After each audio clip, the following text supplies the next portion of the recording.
સુરતમાં પોલીસ સામે ફરિયાદ દાખલ કરવાની કોંગ્રેસ દ્વારા માંગ કરવામાં આવી છે, જે મુદ્દે પોલીસ કમિશનરને આવેદનપત્ર પાઠવી કસૂરવારો સામે કાર્યવાહી કરવામાં આવે તેવી માંગ કરાઈ છે।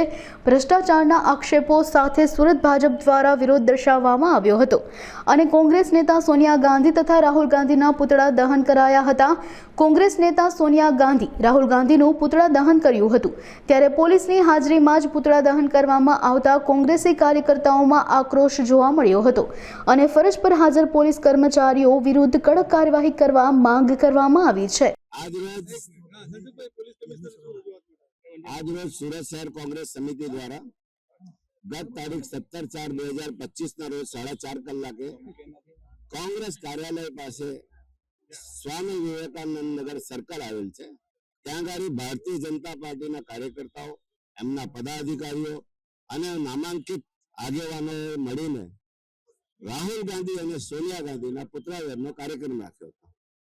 કોંગ્રેસ કાર્યાલયથી 50 ફૂટના દૂરના અંતરે અમારા રાષ્ટ્રીય નેતાનું, ભારતીય જનતા પાર્ટીના કાર્યકર્તાઓએ કોંગ્રેસના મહાન અમારા જે તમે કહો તો સોનિયાજી જે ત્યાગ મૂર્તિ ગયે એ બંને નેતાઓનું પુતળાદહન પોલીસની હાજરીમાં કરવામાં આવ્યું અને અમે 50-60 જેટલા કાર્યકર્તાઓ કોંગ્રેસ કાર્યાલયમાંથી અમને નીકળવા ના દીધા।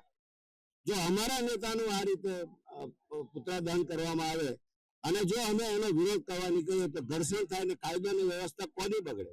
સુરત શહેરની બગડે।